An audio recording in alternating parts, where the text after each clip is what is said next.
É possível que sim, porque eu acho que hoje se evidencia muitas formas de ameaça à vida.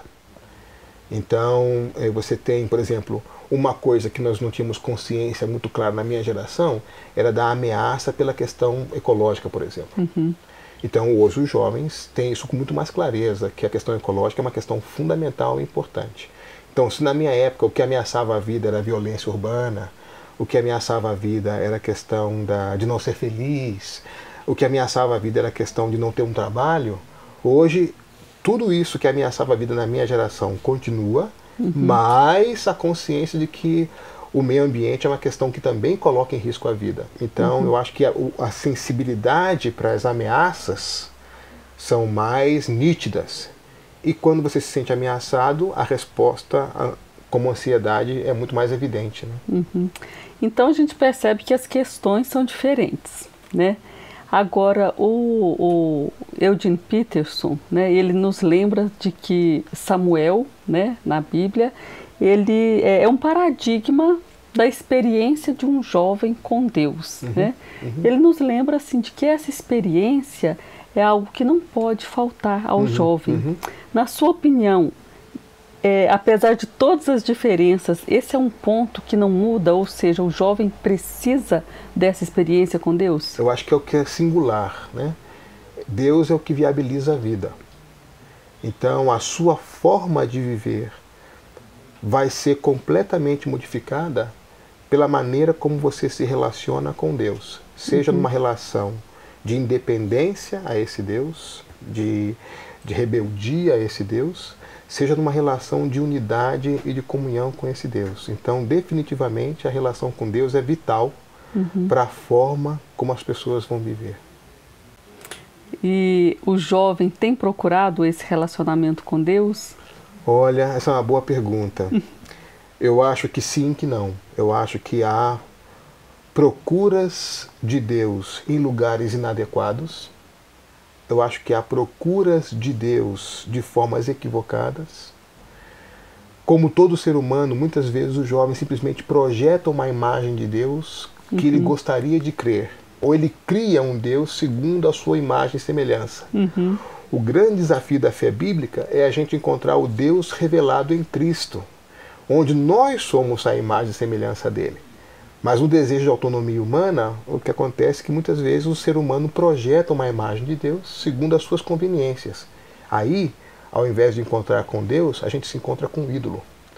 E aí, aquilo que deveria servir-nos se torna o nosso Senhor. E a gente fica escravo de uma idolatria e a gente perde a vida com um negócio desse. E isso não é uma realidade só dos jovens? Não, esse é um desafio do ser humano de maneira geral. Talvez para os jovens fique mais evidente isso, porque o jovem expressa de maneira mais enérgica, autêntica, rebelde, ou com mais intensidade do que às vezes o cinismo da vida adulta nos faz chorar nos lugares escuros, enquanto que o jovem vai chorar nos grandes shows de rock, usando a rebeldia como forma de expressão. Então não seria o caso das pessoas olharem um pouco mais atentamente a essa rebeldia como uma busca, uma procura por algo, e não como um desvio? Eu concordo plenamente. Eu acho que nós temos que fazer a interpretação do texto, da voz. A gente tem que ler para além do invólucro, para além da forma. Eu costumo dizer que se você quer entender o coração do jovem brasileiro, ouça a música que ele ouve. Os poetas expressam de maneira perfeita o coração do jovem. É um excelente termômetro. Se você não gosta da música dele, ouça pelo menos como diagnóstico, para entender que tipo de coisa passa pela cabeça dele, que tipo de agenda tem o coração do jovem. Para conseguir ouvir, né, o que ele está dizendo. Exatamente. E o que você diria, Ziel, para esse jovem que está nessa busca e até nessa procura do encontro com Deus? Qual seria uma palavra que você teria para esse jovem hoje? Eu diria, continue buscando encontrar-se com Deus, porque a promessa bíblica é de que todo aquele que busca ao Senhor o encontra. Agora busque com uma abertura de coração, com uma abertura de mente, para se encontrar com aquilo que é completamente diferente do que a gente imagina. Deus não cabe no nosso formato. Ele é maior do que a nossa percepção. Mas ele se torna compreensível a nós. Ele dá sinais evidentes desse desejo de nos encontrar. Se nós ficarmos presos no nosso formatozinho, no nosso quadradinho, Deus não vai se encaixar lá. Então, esse encontro é uma surpresa. Então, se você, jovem, está disposto a ser surpreendido por Deus, continue buscando. Porque Ele vai criar as condições para que você o encontre, antes que você imagine. Ziel, nós agradecemos a sua presença conosco no programa, agradecemos por essa palavra de encorajamento ao jovem e a todos nós. E que Deus continue abençoando a sua vida e o seu ministério. Obrigado, um abraço a todos vocês. Muito obrigado. E você, amiga, amigo que nos assiste, continue conosco, porque Deus ainda tem muito a falar ao seu coração.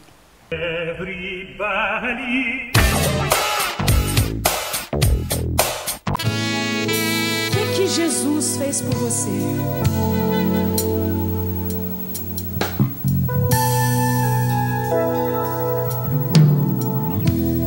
Eu parei um pouco, comecei a imaginar que ninguém poderia me amar assim, pra morrer em meu lugar. Todas as dores e as lutas que passei não se comparam ao que Jesus passou. Morreu na cruz pra me salvar, me resgatou e aquela dor imensa Ele suportou, passou humilhações terríveis, porque me amou.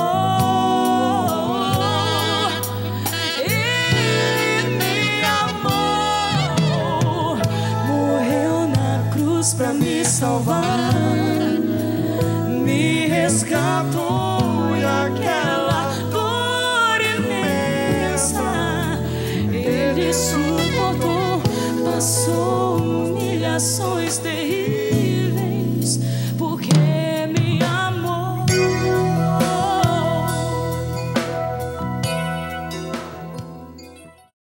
A missão de Deus é que vivamos o amor. Este é o assunto do Palavra Amiga de hoje com o reverendo Walter Moura.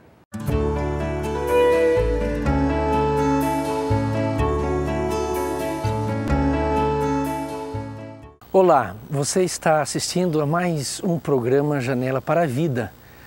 A temática desse mês fala sobre o Evangelho de Cristo Jesus.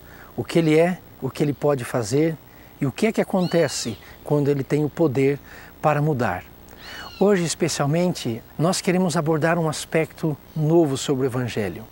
O Evangelho é um bem comunitário, mas um bem comunitário que parte do coração, parte da alma, antes do que qualquer projeto. A sua alma, o seu coração estão apaixonados pela solidariedade humana, pela ajuda, pelo investimento comunitário, pela solidariedade comunitária. Vem do coração, vem da alma. Na Bíblia, especialmente no livro de Atos dos Apóstolos, há um testemunho maravilhoso do que o Evangelho fez no coração de toda uma comunidade. Mostrando com isso de que o Evangelho não tem poder só de redenção da alma, não apenas de fazer uma transformação moral e ética no coração do ser humano, mas também de transformar toda uma atitude social, uma relação comunitária na vida das pessoas.